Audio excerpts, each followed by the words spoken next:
What up? What up? It's the Trade Gods Overtime Edition. We are answering all the questions right here in the chat. Let's just get it started. Jason, first one. Yo, Maddie, how you dealing with the Patriots being a laughingstock dumpster fire? I never thought I would see the day this finally happened. Well, Slashy, doesn't feel good. I do believe they are a terrible football team. I now am fully on the blow it up, go after one of these top end quarterbacks, and let's get a fresh start point of view. But let's just say I've been to more parades than fans have seen their team win playoff games in my lifetime. So all good runs come to an end. Jason, I know you're a Tom Brady fan. Yep. How do you feel about the demise of the Patriots? I mean, it's just kind of hard to watch just in general. I don't like seeing dynasties collapse in such a way, and I still do have a great deal of respect for Bill Belichick. So to watch him become a laughing stock, I do feel is a little unfair and disrespectful to the greatness that he has not only brought to the game, but also the community of New England. So I don't really like how he's being treated. To be completely honest, I know he's a terrible general manager, but he's still a fantastic football mind and has done so much for the game of football, really attacking offenses. He held the Los Angeles Rams, one of the greatest offenses that we had seen, to 3 points in the Super Bowl, right? They were leading the league. So, I mean, just good guy. Anyway, Slash, I will say this. Being a Patriots fan and watching this cannot be as bad as dragging your nutsack through a field of thorns while crows peck at your bare skin in 125-degree heat while in the Sahara Desert, which, judging by your profile picture and your username, might be what you're having to do for a new Sonic Truth episode, as I saw on the Twitter last night. I think that might have been you. Shout out to you, Slash. That was it comes in, and Jason, you're on crack. Bill Belichick is done and dusted. The game has passed him by in all facets. Team building, winning on the field, he's done. Let's move on to the next one from Gooner Boy. Traded Kyron Williams and Jordan Addison for Kelsey and Damian Pierce in redraft. You love it, or you don't love it? I mean, yeah. Getting Kelsey for anything is a fantastic move, especially in redraft. So, yeah, great job. Great job. I don't love Damian Pierce, but the Podfather does, and I do love me some Travis Kelsey. So getting him in redraft is an absolutely great process. So good on you, boy.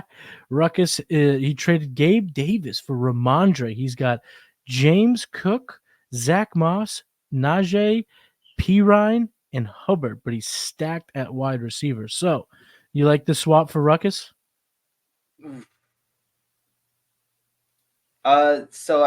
Yeah, I think I do. I know that the prospects for Ramondre Stevenson are not stacking up. He's looking like Rafradre. But if you're stacked at wide receiver, I don't mind taking a boomer bust wide receiver that Gabe Davis is. I mean, you're never really comfortable starting him, especially if you're stacked at wide receiver. You might never feel comfortable starting Ramondre Stevenson either, but the ceiling that we saw last season is still technically there. So I don't know. I don't hate it at all. I get the process. I'm with you on the process, Ruckus, for sure. But the targets, I think you could have looked elsewhere and got something better. Isaiah Pacheco, Jerome Ford would be two players I'd rather have than Ramondre. Patriots suck, and Ramondre is absolutely hurt from a lot of that. So I think I would look elsewhere if you can. If you made the trade, like I said, I get the process. But if you haven't, try to see if you can get one of those other targets, because also when we look at the upcoming 3-game schedule for Isaiah Pacheco, oh, baby, do we love what we see. 2 Broncos and a Chargers in the middle. Let's effing go. Rob's in the chat. He's got a question. He's got Jefferson on IR now. He has been approached by a couple teams inquiring if he will part ways. So what is your fair value? What are you taking for Justin Jefferson? Is the answer as simple as the Jason Allwine rule? I do think right now with Justin Jefferson, you can sway from the Jamar Chase rule because it's not possible. I mean, you're not going to be getting Jamar Chase even 1-for-1. If you somehow can get that, definitely do it. But I'm still staying within that redraft tier. So Cooper Kupp plus, Stephon Diggs plus, Tyreek Hill. I would want probably an addition to Tyreek Hill. At least would think about 1-for-1 right now, depending on team situation. But basically, what I'm saying is you still need a very, very, very elite option with something on top. For example, in the TGIF, I may have sent out Keenan Allen plus, for some Justin Jefferson. It's still sitting out there. It's not a no. It's not a no. It's not a no. It's not a yes. It hasn't been a no yet. But to basically kind of put you in the ballpark of where I would even start negotiations as someone trying to acquire him is I'm still trying to come correct. And as I mentioned earlier in the show, you still basically got to treat it like he is healthy. In redraft, I'm selling for Stephon Diggs. I'm selling for even Puka Nacua plus Keenan Allen, Tyreek Hill, because you got to win now when it comes to those redraft leagues. Dynasty, I'm not trading him. I'm just not trading him. I'm not going to do it. I don't care. I will wait and see. So there's, like Jason said, it's the all wine rule for me, Rob, in Dynasty. I'm not trading you, Jefferson, unless you're giving me Chase. And that just isn't probably on the table. So Dynasty, he's a stronghold, but value for me in redraft, any of those top guys, if you can swap them out to get you those wins now, I'm definitely looking to do that. Notorious Jay, shout out Jay, man, producing the track game. He got offered Brock Purdy and JT for Roshan and A-Rich. He was tempted, but the future looks too bright for Roshan and A-Rich. What are our thoughts, Jason? What do you got for Jay? Yeah, I think I am holding on to A-Rich and Roshan, but that is definitely a very good and close offer. I couldn't fault you if you ended up taking that, but I still do view Brock Purdy as a little bit of a sell, and I'm viewing A-Rich as a buy. I do think that Roshan has some good prospects ahead. He's playing this week more than likely. Khalil Herbert, probably not. So we're going to see this week, really, what Roshan can bring for us. And as the Chicago Bears offense not only starts to look better, but continues to have some easy matchups, it could be pretty sweet for him. I am curious your thoughts. Jay, run to your app, whether it be Sleeper, ESPN, Yahoo, CBS, don't worry about it, and smash. Wait. No. Wait a sec. Am I reading this right? He getting has Anthony Purdy. Richardson right now. Yes, so that's okay. I was confused. Sorry, because I was reading. I was like, wait, attempted. Okay. Go get Purdy and JT right now. Go get Purdy and JT right now. Yeah. Purdy right now is top 11 in WARP. He's a top 12 quarterback on a fantastic offense. He isn't going anywhere. Even though I love the prospect of A-Rich. JT and Roshan are not even in the same planet, and I love Roshan. But the fact of the matter is, his draft capital only suggests that his job is safe this year. Next year, new regime change, third round pick, he's competing in 1 year from now. Even though I love Roshan. But the truth is, if you're not looking to cash in on literally week 6, where he might get his best opportunity of the whole season if he can get back on the field with this concussion. JT got the extension. He's going to be playing in this offense. The offensive line looks better. Go make sure you pull this trade now, because this is one of those that you go, thank God I did it. I was hesitant, but when Purdy finishes QB8, QB7, and JT is a potential league winner because he's still Jonathan Effin Taylor, you're going to be like, oh, thank God I made that trade. So, Jay, go do it. Jaleel in the chat, he has a huge decision. So he's got, this is his team. Read it, everyone. Check it out. Should he give Josh Jacobs for Justin Jefferson? Assuming this is redraft, looks like he has Kenneth Walker. He's got Roshan. I don't think I could do it, right? You're trading away your really only other starting running back if you trade away Josh Jacobs for Justin Jefferson. You've got to have a good option. I mean, there might be someone out there on the waiver wire that could help you, at least for the next couple weeks. I mean, it's getting Justin Jefferson, so I can't fault you. But, I mean, he is at least going to be out 4 weeks. Your team is only 3-2 right now. So, I mean, you're a little bit more – you've got to get some wins right now. And trading away Josh Jacobs is not going to help you do that. So, I honestly think I might have to hold. And it hurts me to say that. winner chicken dinner. I'm with you, man. Yeah, The 3-2 record there at the end. I'm assuming that's a record. Jaleel is you're in the thick of it, man. You got to win some games now. Jacobs and Ken Walker is going to be a formidable 1-2 punch for you over this yeah, stretch. So especially when you look at Seattle's upcoming schedule, it's really, really soft. No, I'm not making that trade in redraft. In Dynasty, obviously, you're making that trade. But I have a feeling it's redraft. So given that fact that it's redraft, I'm not. I am looking to see maybe you can get something for Kyler Murray potentially. yeah, Maybe even get something from Musgrave, who has a decent game. But also, yeah. when I look at these receivers, if he was healthy, oh man, he'd look so good in this mix. But I think you'll be okay with Tyreek, Flowers, Tank Dell. Hopefully, comes back a little bit. If you want to consolidate some of those tight ends, maybe you take a sharp. Well, you got the thing, but maybe you take a Roshan on his potential spike in value this week. Take Tank Dell or Zay and get yourself a receiver that way. That's probably the Yeah. route I'm taking. I think I want to, Jaleel. It sounds like Justin Jefferson, the Justin Jefferson owner, has a very, very fair price on him, but Good trading call. Josh Jacobs does not fit what you need to do. So I would at least hit him with a counter, maybe lay out why you can't do it, maybe even say, like, dude, I would love to do this trade, but then you're leaving me with only one running back and I've got to get some wins. So I'm willing to give you some good value. Maybe you could throw him Zay Flowers plus, or see if he'll do T Higgins 1-for-1, as it looks like you've got some decent wide receivers. And it sounds like, based on how kind of this roster is, there's probably some good wide receivers out there on the waiver wire that can at least get you some points while you wait for Justin Jefferson to get back. But it really looks like you can't trade Josh Jacobs, unfortunately. But it does sound like you need to try to buy Justin Jefferson because he does seem cheap. Good call. And Jacobs is he's coming back into his own. Back to back, Yeah. good finishes on the week. I think he's back. Caleb in a 12-team superflex start 10. He doesn't want to sell, or he can't sell Cousins, Mostert, or Thielen to anyone. So should he group all of them for first or separate them for second and thirds? I'm going to run this by you, Jason. I want to get your thoughts on it. My approach sometimes to selling older players is not go to the obvious route. Don't go for first, seconds, and thirds. Don't do that because you're shortchanging yourself if you get seconds and thirds. Because these are difference makers in a season, and Yeah. those difference makers can get you more than just a second or third.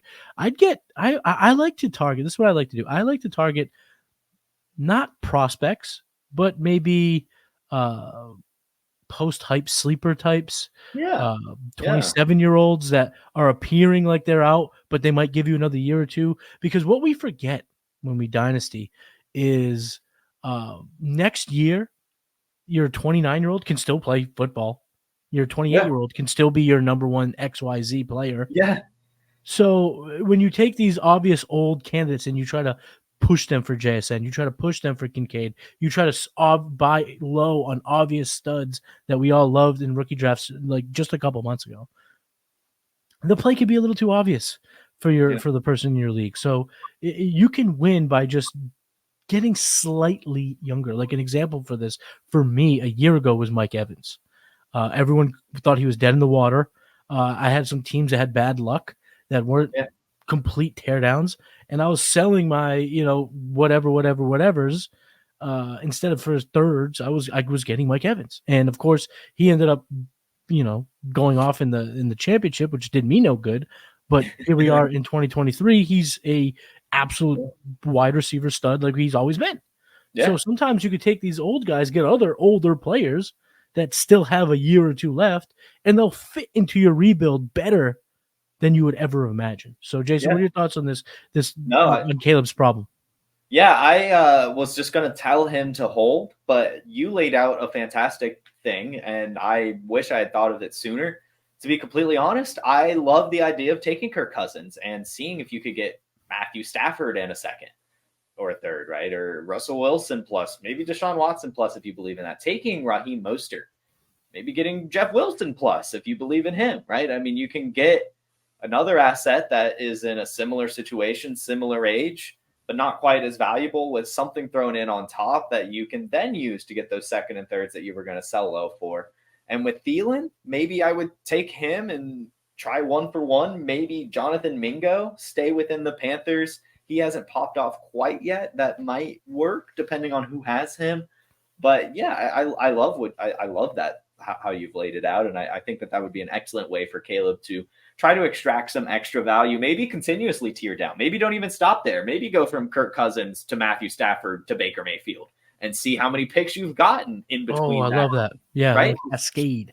Just keep going down, man, and see what you get thrown in. Build out the rest of your garbage, your treasure trove, and have some fun with it, man. Have some fun with it.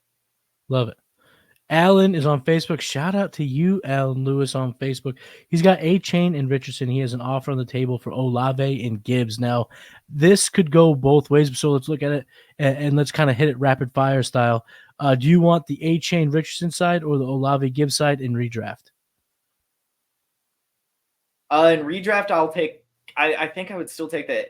In redraft, I'll take Olave Gibbs. Redraft for me, it's a slam dunk home run. Yeah. Olave Gibbs. Yeah. Dynasty, we're going to break this up into two questions here in one QB. One QB. Dynasty. Olave and Gibbs. Me too. It's not even close again in one QB, but in Superflex Dynasty, A-Chain and Richardson or Olave and Gibbs? A-Chain and Richardson in the Superflex. I'm still going to Olave Gibbs. I'm going to Olave Gibbs across the board. And I know it's crazy. Because Richardson has showed it's got. I mean, everything, like I wouldn't trade Richardson for Olave and Gibbs in Superflex. But I loved Olave and Gibbs, and it's only a matter of time. It's only a matter of time until Gibbs shows us who he really is. Yeah. Chris Bork is in the chat. Shout out to you, Chris. I hope everyone stuck around to get their questions answered. I still see a bunch of people in there. We're going to get through all of these questions here in the overtime session. Would we trade Moss and Doxson for Kirk? No. Christian Kirk, no. Kirk Cousins, no. I'm 100% yes in redraft. In Dynasty, doesn't matter. It's either I'm assuming it's Christian Kirk. But in Superflex, if it's for Kirk Cousins, it's a smash yes.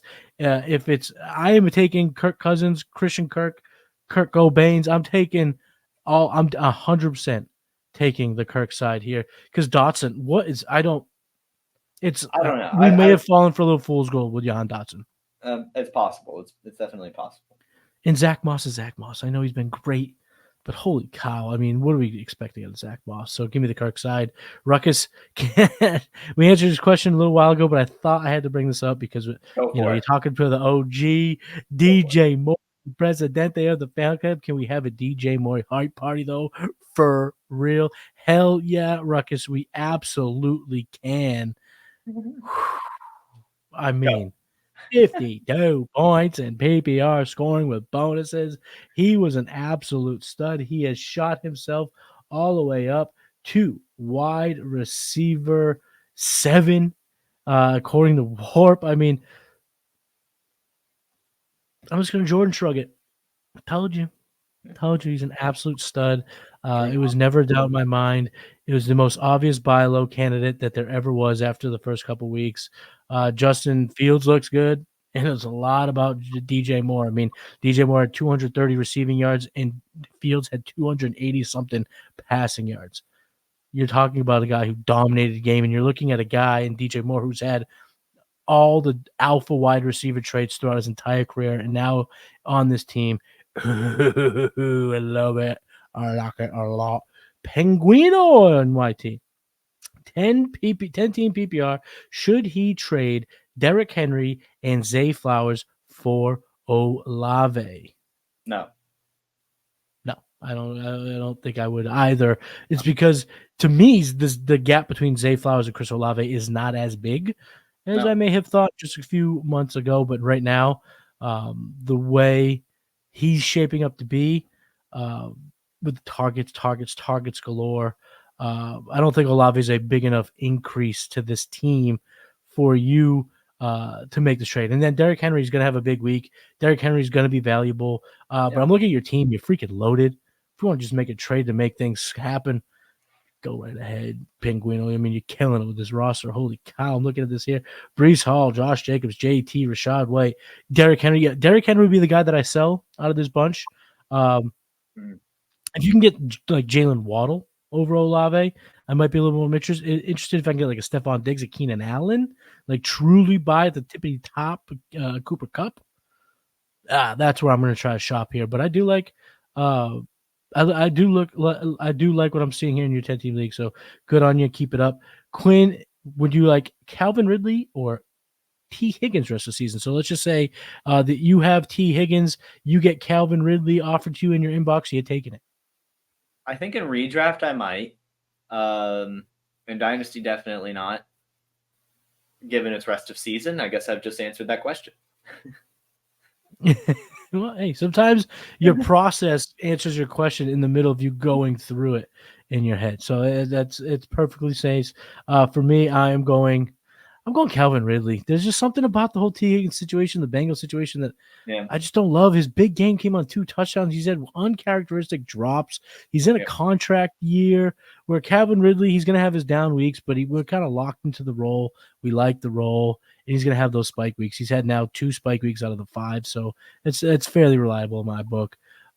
Kane Royce is in the chat. He's got a whole lot of players listed on his team, so you can read through that. But the trade here is St. Brown and Ramondre Stevenson for Kyron Williams and Justin Jefferson. We're going to do this in 2 different ways. Are you doing it in redraft or are you doing it in Dynasty? I think I'm doing it both ways. I think I'm doing this both ways. You're doing it both ways, Jason? Yeah. You're doing it both ways? Yeah, I'm taking it. You're doing it both ways? Yeah, I wanted to see how that quote, that sentence changes if you want to put a different inflection in the way you say it? So many sentences do that. I know, right? It depends on how you emphasize the words and how it comes out, and all that stuff. I'm sure we could clip it and make some funny stuff out of it. Oh yeah. But yeah, I think. What about you? Yeah, I think I'm taking it both too. Yeah, I think I'm taking it both too. I think I'm doing it both ways. I think I'm doing it both ways. I think I'm doing it both ways too, because the way I look at this, Kyron Williams ain't going away. I hate Ramondre Stevenson rest of the season. Didn't like him coming into the season. And, is St. Brown the bill of health right now? I mean, it feels like every other week he's different injuries. He's missing practice time. Now he's missing games. We might look 4 weeks ahead. Justin Jefferson's back, and, maybe Amon-Ra misses 1 or 2 of these next 4 games, and you might as well go after Jay Jetta in Dynasty. Again, you can get Jefferson in Dynasty. You fucking get Justin Jefferson in Dynasty. Joe's in the chat. He's asking, should he trade Chase and Pittman for Bijan and Lamb, or DJ Moore so there's 2 different trades. DJ Moore for Swift. So for the second one, hell no, keep DJ Moore, baby. But are you trading Chase and Pittman for Bijan and Lamb? That is a block freaking buster. No, sir. I am not trading Jamar Chase and Michael Pittman for Bijan Robinson and CeeDee Lamb. Incredibly close. Definitely incredibly close. Bijan Robinson is the truth. But Michael Pittman probably outscores CeeDee Lamb this year and potentially next year as well, as this Colts offense continues to grow and get their sea legs up from under them. And I've talked about Jamar Chase so many times in the show. I can't trade him. I just can't do it. For me, if this was A.J. Brown and Pittman for the 2, I'm taking it. So it's razor thin. But yeah, I'm just keeping the Chase and Pittman side. Let's keep it going here. I just saw another one. Kyle Miller. Does he trade Kyron and Zay Flowers for Diggs? Let's call it redraft. Yeah, definitely. I might do that in Dynasty too, to be honest. It's redraft, so definitely going Diggs here. Yeah. That is a great trade in redraft. Let's keep it going here. I think we had a super chat that I have to make sure that we do bring up. Here it is. Joshua Murphy, JT or Jacobs plus Jameson Williams for Pollard and Palmer. No. Joshua, don't do it, brother. Yeah. I would rather have Jacobs, and I don't know if I would rather. It's not a resounding Jacobs and JT over Pollard, but it's so close. And Jameson Williams, even though I don't really like him. Yeah. Josh Palmer, Trey Palmer, Carson Palmer. I'm still going with the JT or Jacobs side plus Jameson Williams. But I am okay with you moving on from Jameson. So Joshua, you can do it. You could do it. You can No! do it. You could do it. You could do it. But Jason may have. Um, can't. Ruckus says he can't get over my fire pole. It's a button up, sir. But thank you. It looks like a.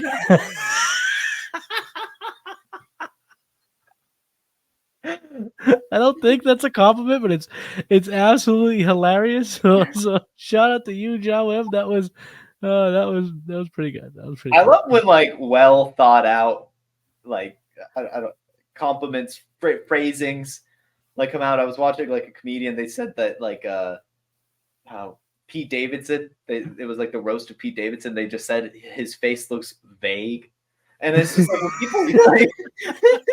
That's funny. I love it. I just love when people come up with clever things, and I think Hip Magician is pretty clever. I get a good chuckle out of that. Yeah, that's pretty good.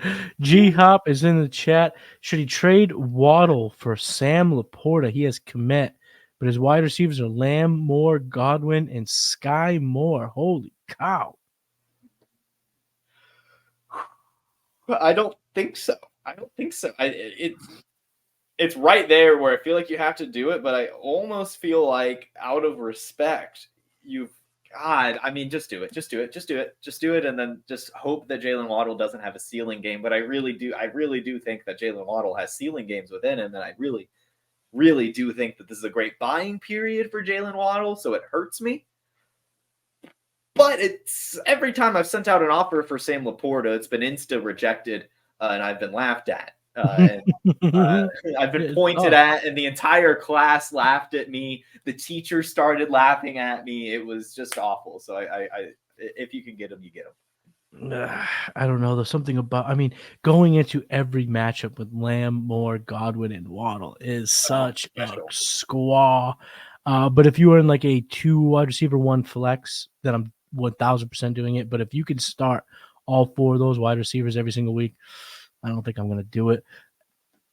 Marquise Brown for Aaron Jones. He already has Smith, Chase, and James Conner just got hurt. Do you like this trade? I don't hate it. I think it's fine. I think it's fine. I don't like it. Marquise Brown, Hollywood Brown has been one of my biggest risers so far, 5 weeks in. Catching touchdowns 3 out of the last 5 weeks, or 3 out of that last 4 weeks, or 3 of the last 4 weeks, I believe. He's been a perennial 15-plus game guy. I like Hollywood Brown. I like him a lot this year. Curtis Samuel, a late second and a late fourth for Michael Pittman. Unsure if it is an overpay. No, man, this is a freaking dub. Dubs in the chat. Tyler. Dubs in the freaking chat. Good on you, what Mr. DeVale. I don't know. Duval. I think it's Duval. Tyler, shout out to you, my friend. Jeffrey, DK, or David Montgomery. He needs the wide receiver help, but his other running backs they don't shine confidence to me. Oh, yeah, so who'd you rather have, D-Mont here or DK? I'm assuming it's Dynasty. I've got to go with DK, especially if you need the wide receiver help. In redraft, I think that I might have to take the David Montgomery side. Yeah, I think I'm taking David Montgomery. I think I'm going Montgomery both ways. I'm doing it both ways. I'm doing it both ways. Did you see Dan Campbell's quote about using David Montgomery in more than both ways? Yeah, fair enough. Alex said he traded Dameon Pierce for Ramondre. Don't love it. I think both of these running backs kind of stink, to be honest. But I just think you went into an ascending offense and you just traded into a descending offense. Don't love it. Dylan, he just traded D-Hop for Mixon straight up. Give it a letter grade. B. I went B plus. I went B plus. Yeah. I went B plus because I think that both of them are getting kind of old over there, but in just the running back position, when you get into the home stretch, you need it. So give me Joe Mixon. Ooh, Doxson or Rashee Rice in Superflex Dynasty. That's a good one. I'm not buying into Chiefs wide receivers. I'm not doing it. I think I'm taking Dotson here. Give me Rashee Rice. He's been looking like the best receiver for Patrick Mahomes' that offense. Give me Rashee Rice. And we are going to end it here with Joey Donuts because he has a fantastic name. And we got to give him some advice before we say sayonara here on this beautiful Wednesday night. He has an offer. Mostert and McLaurin for Pacheco and Nico Collins. 1 point PPR redraft, and he's leading towards accepting. No. Give me Nico Collins and Pacheco by a wide margin. So I'm not always the best at reading these. So if you could get Pacheco and Collins, do it now. Do it now. Do it right now. And if you have Pacheco and Collins, do not do it. Keep Pacheco. Pacheco is starting tomorrow night against the Denver Broncos. He is poised to absolutely smash. So yeah. Keep Nico and Isaiah Pacheco. That's going to wrap up the Trade Gods overtime session. So glad you guys stuck around and hung out with us. We'll get you next time. Peace.